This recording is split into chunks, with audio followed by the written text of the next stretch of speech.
They say a man is defined by his choices. Some folks point to milestones: marriage, kids, buying your first house. For me, it was a Tuesday morning, the sun beating down on the asphalt, a beige minivan parked squarely in the fire lane, and me staring at it with a bulldozer idling behind me. That was the moment I knew I wasn't going to be the kind of guy who let someone like Diane Hoover win. But to understand how a software engineer with a quiet life and a dream of building a backyard paradise ends up threatening a minivan with a piece of heavy machinery, you gotta understand the whole story: the dream, the HOA, and the petty queen who ruled our little cul-de-sac with a laminated rulebook in one hand and a smartphone camera in the other. It started when I bought my first home in a suburb called Pine Ridge Estates. The house was nothing special: late 90s box with beige siding, a half-dead lawn, and carpet that smelled like sadness. But the backyard. Oh, the backyard was mine. It was patchy, weed-infested, and sloped like a ski hill, but I saw potential. I'm a remote worker. I stare at code all day. My vision was simple: a multi-level deck, gas fire pit, a Traeger grill, maybe a small plunge pool if my stock options ever stopped tanking. I wasn't building a backyard. I was building a sanctuary. First weekend, I was blissfully ignorant. Ate pizza on moving boxes. Imagined where the string lights would go. Then came the letter taped to my front door with enough packing tape to survive a hurricane. Cream envelope, gold trim, smelling faintly of judgment. It was from the Pine Ridge HOA, signed by none other than Diane Hoover, board president, and, as I would learn, suburban tyrant. It opened with a fake cheery "Welcome to the community" and immediately hit me with violations.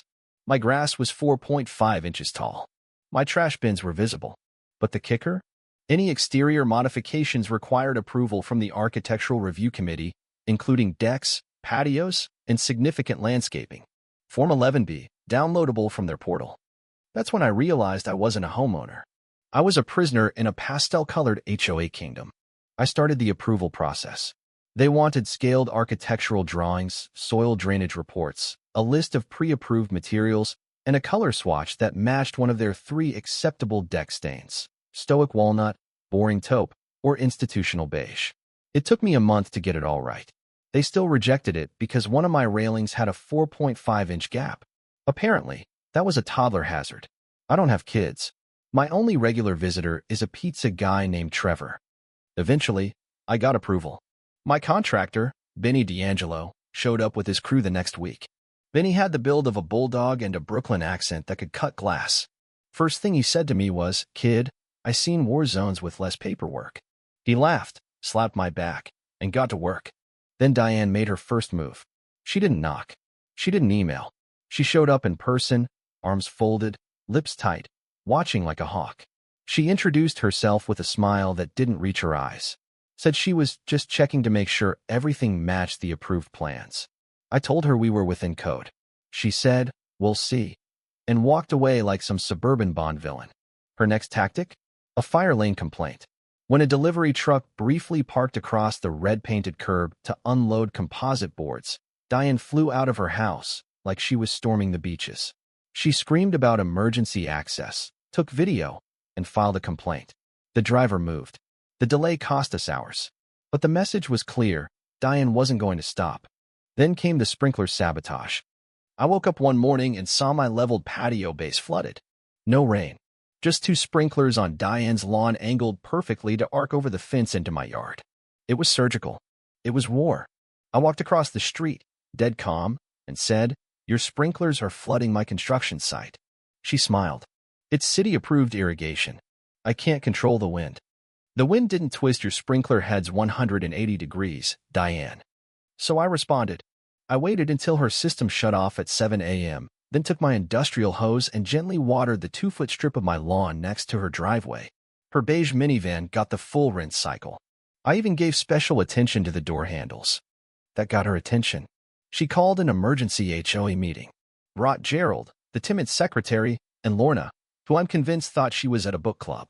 They confronted me in her driveway, claiming my water retaliation was aggressive conduct and that future heavy deliveries needed 48-hour written notice, scheduled outside of peak community hours, which, according to Diane, were basically every hour between 8 a.m. and 6 p.m.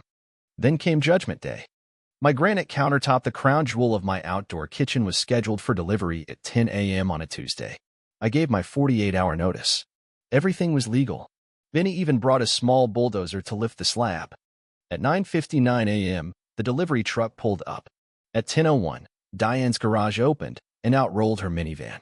She parked it sideways, dead center in the fire lane, directly where the truck needed to unload.